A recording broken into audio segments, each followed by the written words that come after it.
सोहळा आनंदाचा गजर विठुरायाचा अखंड हरिनाम सप्ताह मौजे गोविंदपूर तालुका माजलगाव जिल्हा बीड विशेष सहकार्य समस्त ग्रामस्थ मंडळी गोविंदपूर प्रक्षेपण आपल्या आवडत्या गजर कीर्तनाचा या यूट्यूब चॅनलवर। तुम्हालो रामदूता काय भक्तीच्या त्या वाटा मज दावाव्या सुभटा सेवे लागी सेवक झालो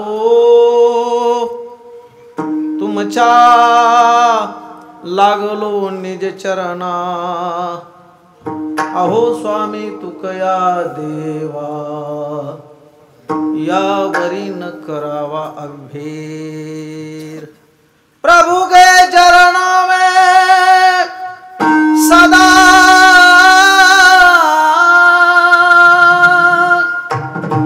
करो पुनि पुनि प्रणाम ऐसी माया तारी रे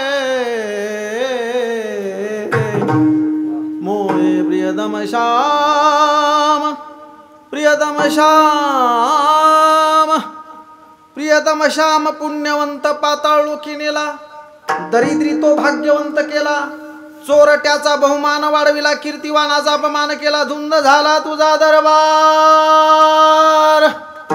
प्राप्त प्रसंगी कीर्तन रूपी सेवेकरिता निवडलेला अभंग संत जनाबाई महाराज यांचा 4.25 चरणाचा अभंग आहे।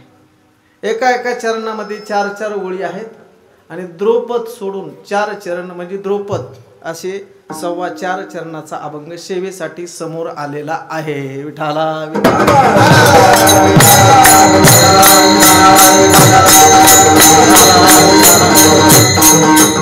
प्रतिवर्षाप्रमाणे आयोजित होणारा अखंड हरिनाम सप्ताह भगवान परमात्म्याच्या असीम कृपेने साधू संतांच्या आशीर्वादाने ग्रामस्थांच्या सहकार्याने प्रतिवर्षाप्रमाणे होणारी ही सेवा जुनाट जुगादीचे नाणे जुनी सेवा आहे आणि पाठीमागून चालत आलेली सध्या चालत आहे भविष्य काळात चालत राहणारी अशी ही सेवा आहे। गाव छोटा आहे कार्य मोठा आहे। विठाला विठाला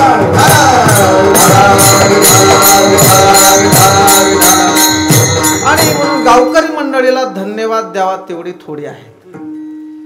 कार्यक्रमासाठी सेवेसाठी उपस्थित गुणीजन मंडळी महाराष्ट्रामध्ये दिग्गज ख्यातनाम मृदंगाचार्य तथा गायनाचार्य या ठिकाणी सेवेसाठी उपस्थित आहेत। मृदंग महामेरू हरिभक्तीपरायण माऊली महाराज चिंचोलीकर तसेच हरिभक्तीपरायण मृदंग महामेरू रघुनाथ महाराज माने चिंचोलीकर असे 2 चंद्र सूर्यासारखे मृदंगाचार्य आहेत। तसेच भजन सम्राट आता ज्यांची आपण गोड चाल ऐकलेली आहे श्री हरिभक्तीपरायण कीर्तनकार आमचे हरिभक्तीपरायण सोपान काका महाराज भोसले तेही सेवेसाठी उपस्थित आहेत। तसेच कीर्तनकार गोड गायक आणि मृदंगाचार्य सर्वच गुण संपन्न श्री हरिभक्तीपरायण अशोकजी महाराज चिगोरे आपल्याच गावचं भूषण असलेले त्याचप्रमाणे समोर बसलेले आमचे ज्ञानेश्वरी व्यासपीठ चालक हरिभक्तीपरायण विष्णू महाराज डोंगरगावकर तसेच आमचे हरिभक्तीपरायण नंदू महाराज आहेत। हरिभक्तीपरायण आमचे डिपेगावकर मंडळी आहेत नागडगावकर मंडळी आहेत। पंचक्रोशीतील आलेली सर्व टाळकरी मंडळी आमचे राणोबा महाराज त्यांनी मला 2-3 फोन केला सगळी असणारे गावातली सर्व परिचित सर्व मंडळी आणि विशेष समोर हे यूट्यूब चॅनलवाले त्यांनाही धन्यवाद देतो। विठाला विठाला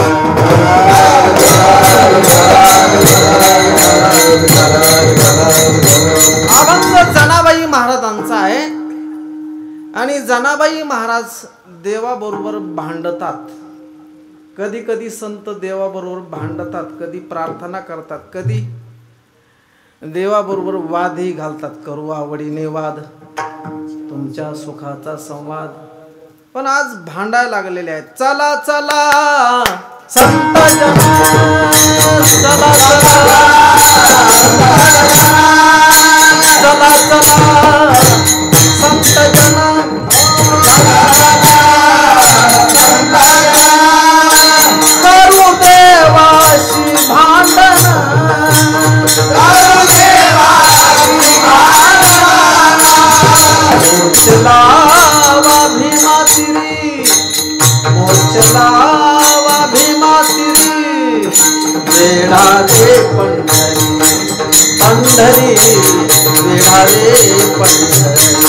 पंढरी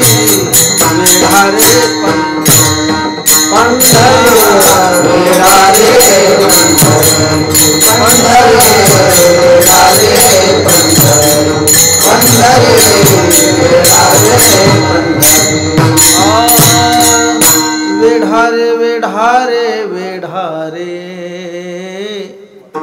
वेढारे वेढारे वेढारे वेढारे पंढरी पंढरी भांडतात कधी कधी संत. आणि आज जनाबाई महाराज देवाबरोबर का भांडतात तर त्याचं कारण आहे. संत जनाबाईचा जर विचार केला तर संत जनाबाईला गावात मान नाही, जिल्ह्यात मान नाही, तालुक्यात मान नाही.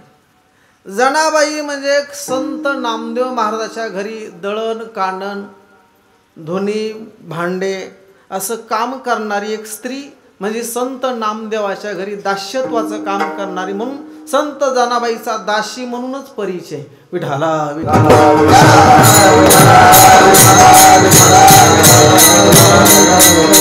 आणि जनाबाईची ओळख संपूर्ण जगाला व्हावा. माझी जनी कोण आहे, माझ्या जनीचा अधिकार काय आहे, आज सगळ्या समाजाला कळावा म्हणून पंढरीनाथाने जनाबाईवरती काही असणारे संकट आणले. पण ते जनाबाईचा उत्कर्ष व्हावा, जनाबाई जगाला कळावा, हा त्याचा उद्देश आहे. विठाला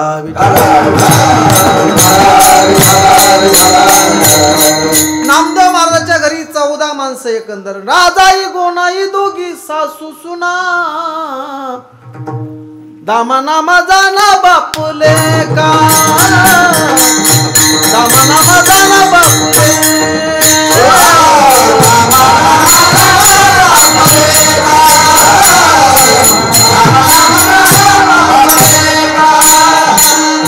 राजाई गुनाई दोघी सासू सुना, राजाई गुनाई दोघी सासू सुना, दामनामा जाना बापुले गा, दामनामा जाना बापुले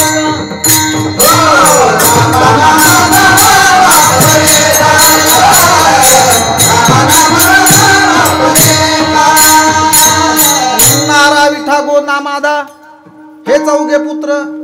पेडाई गोडाई लाडाई साखराई 4 सुना, लिंबाई ती लेकी, आऊबाई ती बहिणी आणि 15व्या संत जनाबाई. असं एकंदर 14 माणसाचं कुटुंब नामदेवाचे घरी आणि 14 जण भजन करी भोजन करी रामकृष्णारी ती आपल्या घरी. विठाला भोजन भोजन तर करावं लागन, भूके भजन न होय गोपाला और येले आपण कंठकी माला.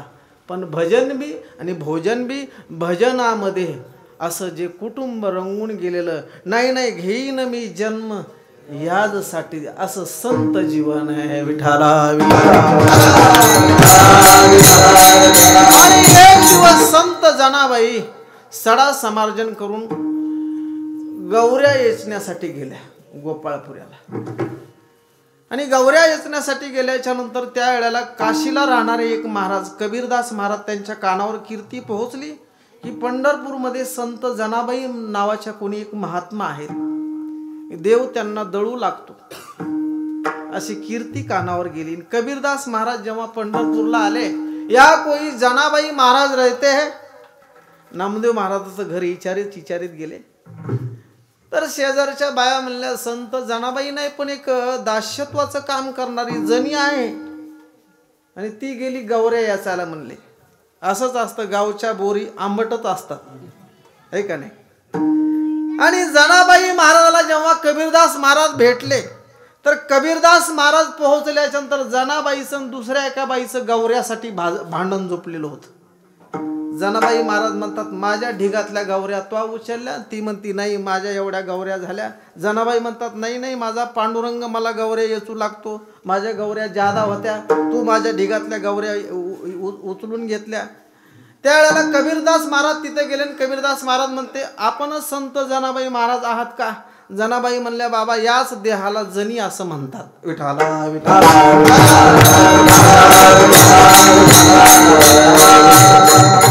कबीरदास महाराजाला वाटलं आपण यांचं नाव ऐकून लांबून आलो आणि या बाई तिथं गौऱ्यासाठी भांडायला लागल्या.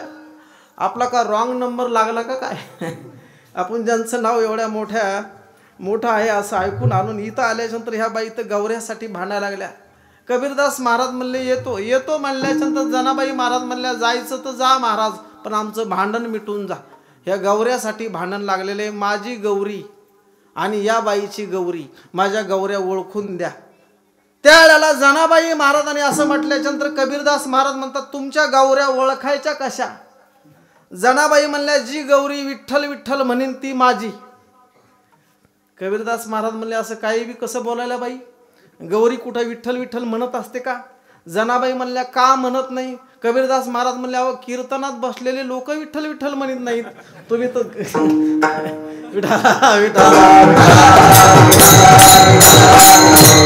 पण बोलतात महाराज. संतांच्या गौऱ्या तुम्हाला सांगू का? अर्जुनाच्या केसातून भजन बाहेर पडलं. श्रीकृष्ण जय कृष्ण, श्रीकृष्ण जय कृष्ण. पुन्हा पुढं सांगू का? तुकाराम महाराजाच्या अंगातून भजन बाहेर पडलं. विठ्ठल माझा माझा माझा माझा माझा.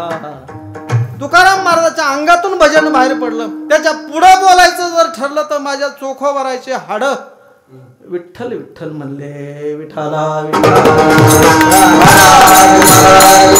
आणि जेव्हा कबीरदास महाराजांनी ती गौरी घेतली कानाला लावली महाराज, तर गौरीतून ध्वनी निघाला विठ्ठल असा ध्वनी बाहेर पडला. कबीरदास महाराजांनी गौरी खाली ठेवली आणि हात जोडे. कबीरदास महाराज म्हणतात अरे जनी जनी सब कहलाते नामदेव की दासी, लेकिन वो दासी नहीं वो तो सब संतन की काशी. विठाला विठाला संताचा महिमा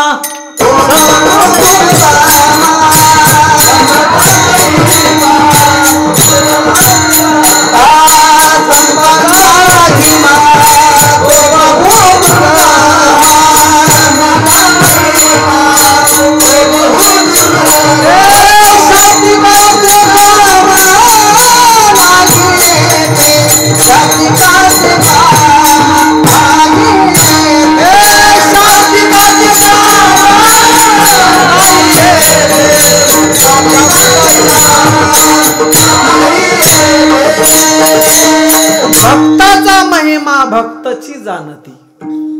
बहु दुदडदरी झाली म्हैस गाय, तरी होईल काय कामधेनू. त्याच्यासाठी महाराज म्हणतात तुका म्हणे अंगे व्हावे ते आपण, तरीच महिमान. जनाबाईचा काय अधिकार आहे? कबीरदास महाराजाच्या ध्यानात आला, लोकांच्याही ध्यानात आणून द्यायचा प्रयत्न केला, पण तेवढी जनाबाईची ओळख लोकांना झाली नाही.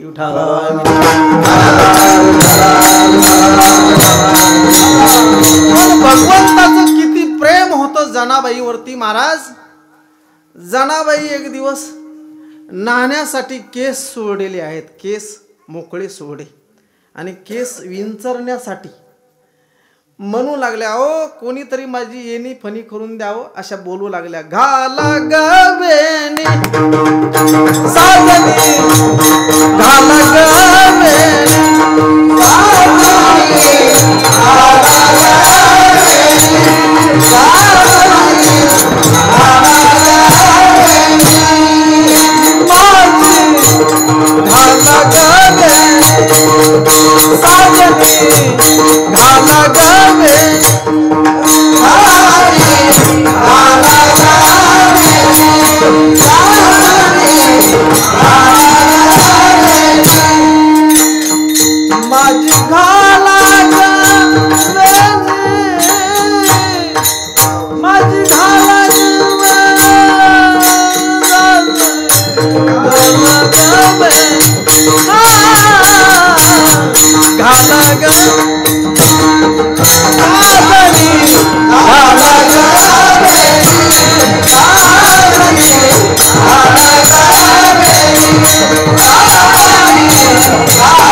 षडविकाराचा मळ काढून साजनी गालग वेणी. सगळं अध्यात्म भरलेलं या वेणीमध्ये. विठाला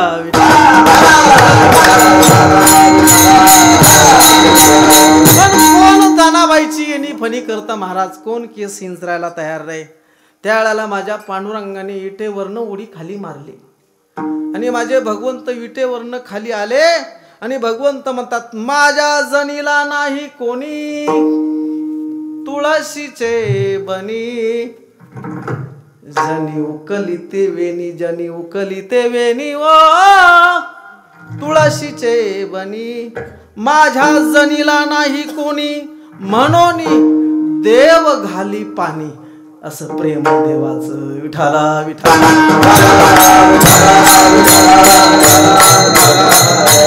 इतका अधिकार जनाबाई महाराजांचा असताना सुद्धा लोकांना त्यांची ओळख नाही. आणि म्हणून जनाबाईची ओळख पटावा, जनाबाई काय आहेत, त्यांचा अधिकार काय आहे. म्हणून भगवंतानीच मुद्दाम एक दिवस संत जनाबाई पहाट उठल्या आणि पहाटचं काम जुन्या काळामध्ये पहिल्यांदा उठल्याच्या नंतर दळण दळायचं आणि मग ते जातं साफसूफ केलं आणि दळण दळण्यासाठी जनाबाई महाराज बसल्या. आणि जनाबाई महाराज दळण ओढत असताना, जातं ओढत असताना जनाबाईने आवाज दिला पांडुरंगाला, देवा ये जराशी मदत करू लागलं आणि मला जराशी मदत केली तर हे काम सोपं होईल. यई व यई व यई व यई यई व यई व यई धावून या विलंब कवाया लावियला, ओ विलंब कवाया लावियला.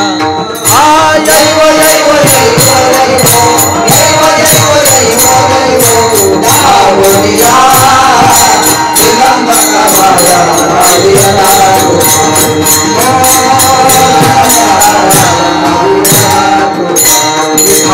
विश्वंभरे भवच्छेद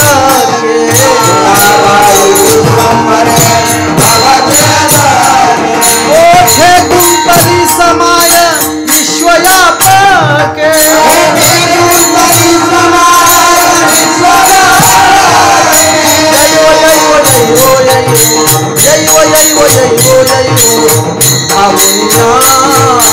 विलंब का वाया लावियला, विलंब का वाया लावियला.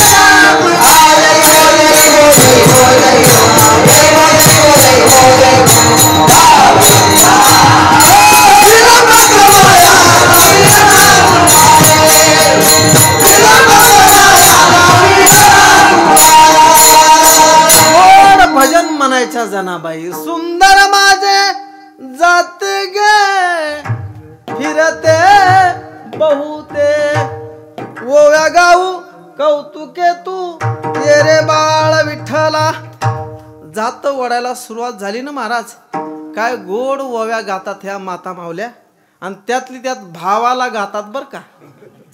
खातात यांचं गातात रामकृष्ण हरी. विठाला विठा. एखादी माय जर अशी दळायला बसली ना, सगळं ते आठवतं तिला माहेरचं सगळं.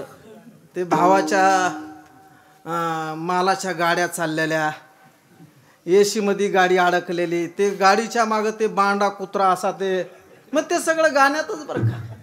असं ते वर्णन बरं का.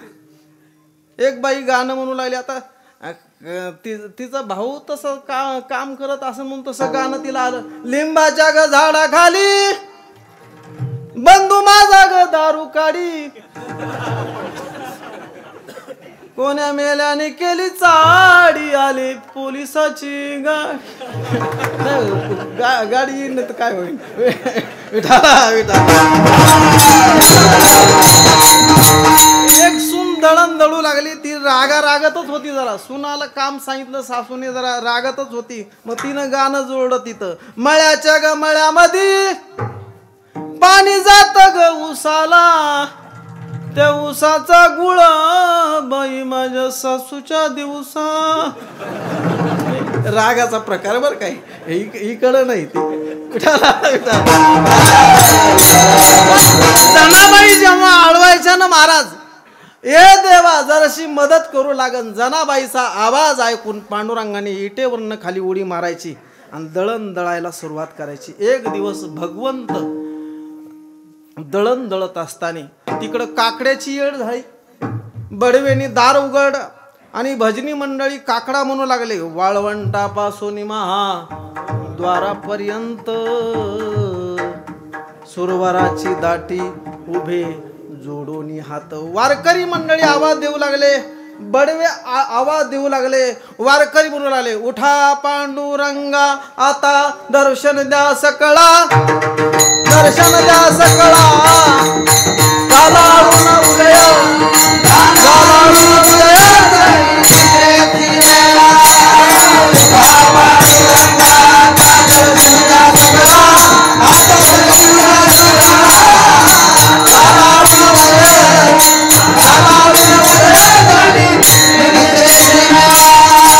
काकड्याला वारकरी आवाज देऊ लागले, बडवे मंडळी आवाज देऊ लागले. भगवंताच्या लक्षात आलं की आता दार उघडल्याच्या नंतर मी जर मंदिरात नाही दिसलो तर सगळा गर्दा होईल. म्हणून गडबडीने भगवंत जनाबाईच्या तिथून कुटियातून निघाले आणि जनाबाईच्या कुट्यातून निघाले. पण निघता निघता देवानी आपल्या गळ्यातला रत्नमण्याचा हार आणि अंगावरचा भरजरी शालू तिथंच विसरले आणि शालू म्हणून जनीची वाकळ खांद्यावर घेतली. आले येऊन उभे राहिले. ते बडवे जेव्हा दार उघडून आतमध्ये आले, पाहतायत तर देवाच्या गळ्यात रत्नमण्याचा हार नाही आणि देवाच्या अंगावर भरदरी शालू नाही. त्यांनी एकच गर्दा सुरू केला. देवळात चोरी झाली, देवाचे दागिने चोरीला गेले. एकच गर्दा झाला. सकाळी चावडीवरती पंच कमिटी गोळा करण्यात आली आणि पंच कमिटी गोळा झाल्याच्या नंतर देवळामध्ये देवाचे दागिने चोरीला गेले. देवाच्या अंगावर भरदरी शालू नाही, अंगावरती रत्नमण्याचा हार नाही. कोण चोर असावा? मंदिरात काही त्याचा मागमूस आहे का? म्हणले आहे. देवाच्या अंगावर एक गोधडी आहे. म्हणले आणा ती गोधडी. ती गोधडी आणली आणि पंच कमिटीच्या समोर टाकली तर ती गोधडी निघाली जनाबाईची. ज्या अर्थी गोधडी जनाबाईची, वाकळ जनाबाईची, त्या अर्थी चोरी केली. फरमान काढण्यात आलं, आताची आता जा आणि जनीच्या घरात जर देवाचे दागिने गोसले तर जनीला हातकडी घालून सुळावर न्यायला सुरुवात करा. 2 सेवक राज सेवक आले आणि नामदेव महाराजाच्या घराची झडती घ्यायला सुरुवात झाली. विठाला विठाला. जनाबाईचं दळून दळून झालं होतं, ते पीठ वगैरे भरून झालं होतं आणि देवाचा रत्नमान्याचा हार शालू तिथं होता. जनाबाईला वाटलं आता देव उद्या आल्याच्या नंतर घेऊन जाईन, काय करायचं. मग त्या त्यांच्या कामामध्ये गुंतल्या होत्या. तेवढ्यामध्ये राज सेवक आले आणि आतमध्ये प्रवेश केला. गोनाबाई समोर आल्या. का हो? म्हणे तुमच्या घरात चोरीचा माल आलाय, झडती घ्यायची आहे. आणि झडती घ्यायला सुरुवात झाल्याच्या नंतर जनाबाई ज्या जात्यापाशी जात्यावर दळण दळत होते त्या जात्याच्या जवळ रत्नमान्याचा हारही आणि शालूही सापडला. जनाबाईच्या हातामध्ये हातकड्या पडल्या मंडळी आणि जनीला खेचायला सुरुवात केली. जनाबाईला ओढायला सुरुवात केल्याच्या नंतर गोनाबाई समोर आल्या. हात जोडे, नाही हो, आमचं लेकरू आजपर्यंत कोणाचा सुतुळीचा तोडा आणला. नामदेव महाराजांची पत्नी धावत आली. राजाबाई हात जोडू लागल्या. नाही नाही, आमची ननंदबाई आजपर्यंत कोणाच्या काडीला सुद्धा हात लावला नाही. नामदेव महाराजांचे लेकर धावत आले आणि जनाबाईला मिठी मारली. आत्या, ह्या लोकांनी खोटा आरोप तुझ्यावर आणलेला आहे. आम्ही सगळ्या जगाला ओरडून सांगू आमची आत्या चोर नाहीये. आत्या, तू गेल्याच्या नंतर आम्हाला हरिपाठ कोण म्हणून दाखवीन ग? आता तू गेल्याच्या नंतर गोड भजन कोणाचं आम्ही ऐकावं ग? असे ते लेकर रडू लागले. पण जनाबाईला वाड्यातून खेचलं महाराज आणि रस्त्याला आणलेलं आहे. विठाला विठाला. आणि चंद्रभागेला सूळ रवलेला आहे. जनीला सुळाकडती नेण्यासाठी वडायला लागलेले आहेत. आणि जेव्हा रस्त्यामध्ये जनाबाईला आणलं तेव्हा ही मिठी पंढरपूरमध्ये ही गर्दी जनाबाईला पाहण्यासाठी. जनी आणि देवाचे दागिने चोरू शकते अशी चर्चा सुरू झाली. हे गर्दी जमली. काही हळहळ करू लागले आणि काही म्हणू लागले, अहो काय सांगता, काय सांगता, इकडं भजन बी करतात रामकृष्ण, काय सांगता, इकडं कीर्तनाला बी जातात आणि येताना लोकांचे बाटकही उपटून आणतात. जुन्या काळामध्ये बरं का, जुन्या काळातला विषय. विठाला विठाला. पण समाज हळहळ करू लागला. जनाबाईला ओढत असताना चंद्रभागेकडे नेत असताना नामदेव महाराज चंद्रभागेकडनं आलेले, स्नान करून हातात पाण्याचा तांब्या आहे आणि ते दृश्य समोर बघितलं. नामदेव महाराजांनी बोलायला सुरुवात केली, देवा कामून रे आमच्या वाट्याला असं आणलं. देवा तुझा माझा का रे बैरा का, दुःखाचे डोंगर दाखविशी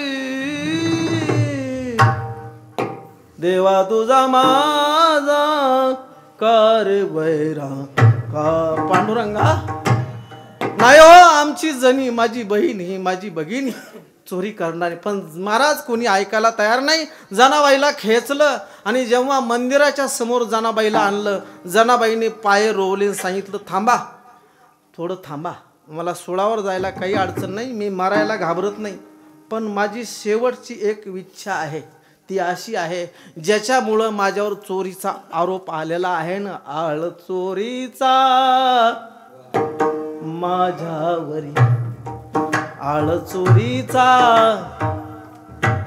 माझ्या, ज्याच्यामुळं माझ्यावर चोरीचा आळ आला त्याचं एकदा मला दर्शन घेऊ द्या. जनाबाईची शेवटची इच्छा म्हणून जनाबाईला मंदिरामध्ये सोडण्यात आलेलं आहे. जनाबाई पायऱ्या रेंगून जेव्हा मंदिरामध्ये आल्या तेव्हा जनाबाईनं त्या हातामध्ये साकळ्या बांधलेल्या लोकाला बोलायला सुरुवात केली, जरा साकळ्या ढिल्या करा आणि याला जरा मला मोकळं साकळं बोलू द्या. विठाला विठाला. साकळ्या ढिल्या केल्या आणि जनाबाई देवाला बोलण्यासाठी पुढं सरकल्या.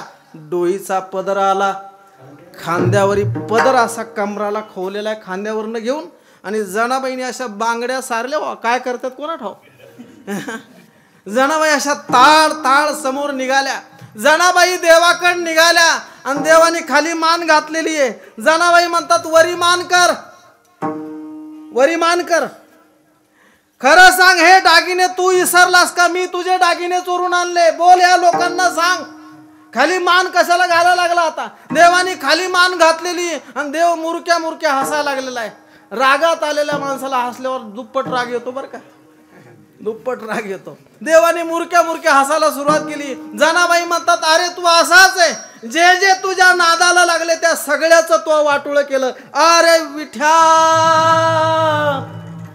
अरे विठ्या मुळ माईच्या कारट्या, तुझी रांडरंडकी झाली, तुझी रांडरंडकी झाली, तुझी रांडरंडकी झाली,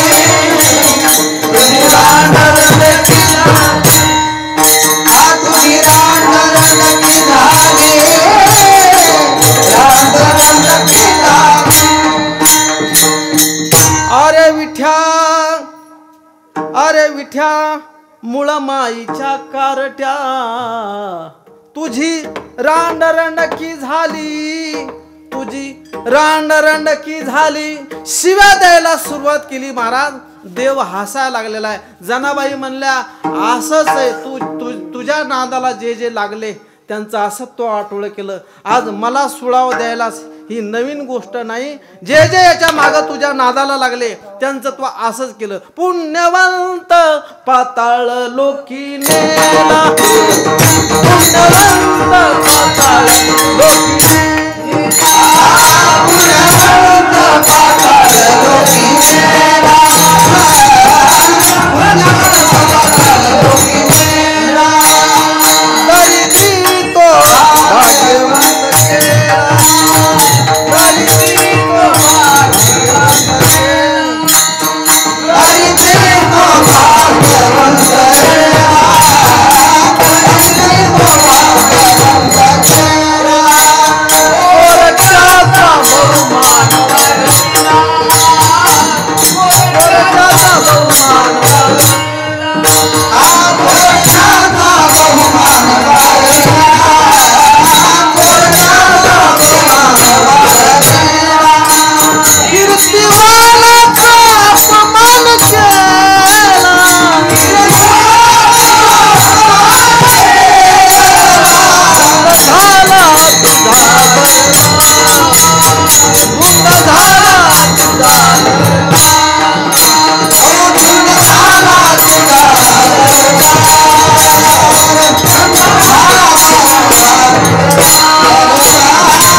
अभंगाला सुरुवात झालेली आहे.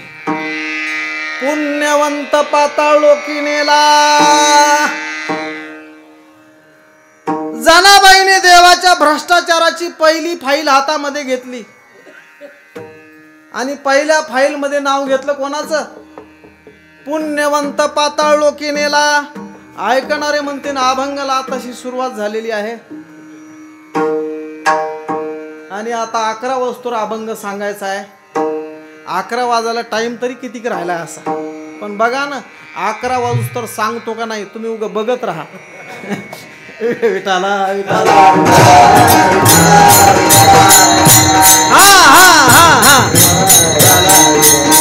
जनाबाई म्हणतात, ज्याने तुझ्या नावाने तुपाचे डबेची डबे टाकले अग्नीमध्ये, पण त्याला तो पाताळात घातलं नाही का? इंद्राचं ऐकलंस तो, आणि इंद्राचं ऐकून बट्टू रूप धारण केलंस आणि बळीच्या दारात आलास आणि आवाज दिला, बळी मी आलो. शुक्राचार्य तिथं होते. म्हणले शुक्राचार्य म्हणले, अरे बळी हे भिकाऱ्याचा आवाज नाही, हे कणखर आवाजात बोलायले. बळी म्हणलं ते कोणी असो, त्याला दान देणं माझं कर्तव्य, मी मागं सरकणार नाही. आणि देवाने जेव्हा बळीला 3 पावलं भूमी मागितली, बळीने होकार दिला.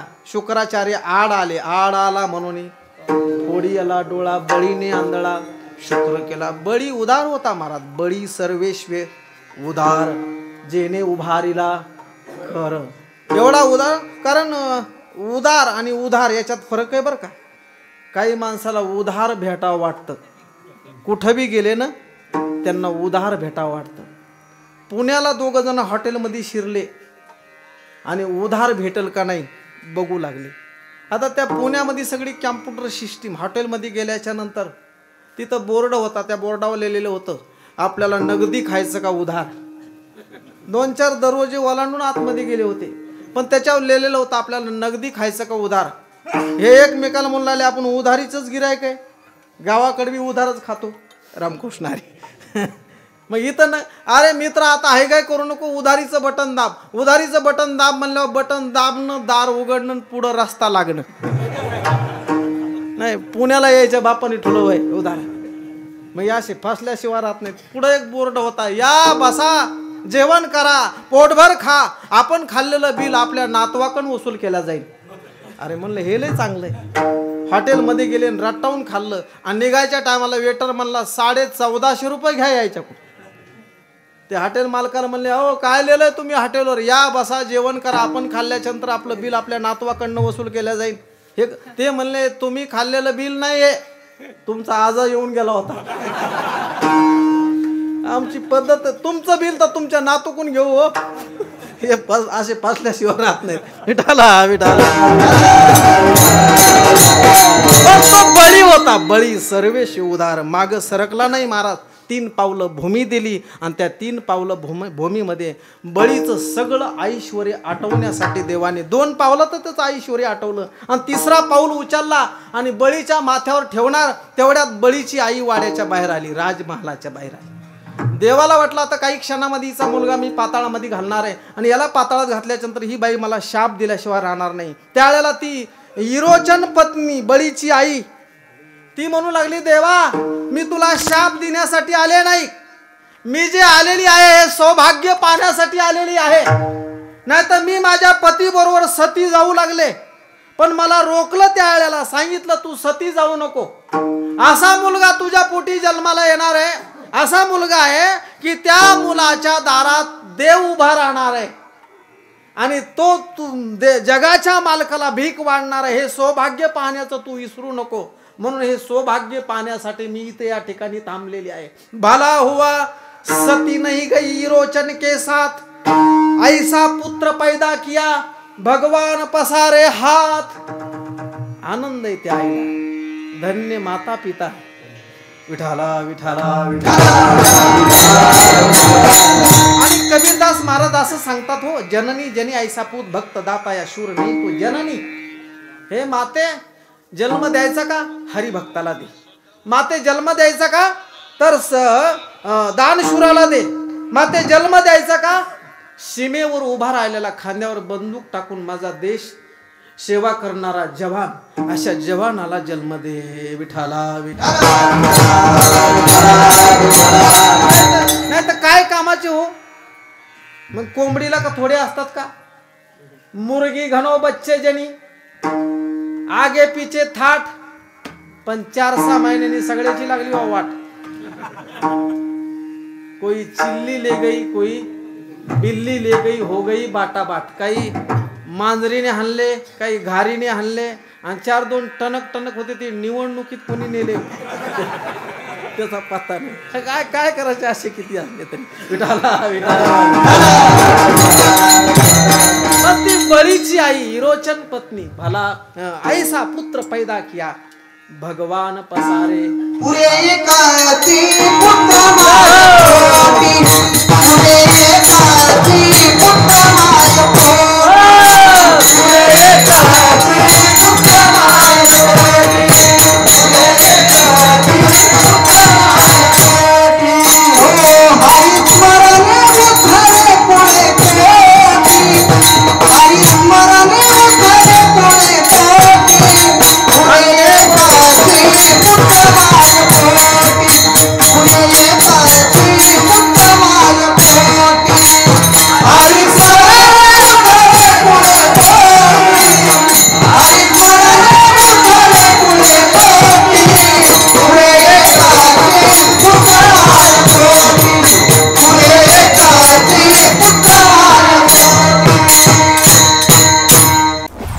सोहळा आनंदाचा गजर विठुरायाचा अखंड हरिनाम सप्ताह मौजे गोविंदपूर तालुका माजलगाव जिल्हा बीड.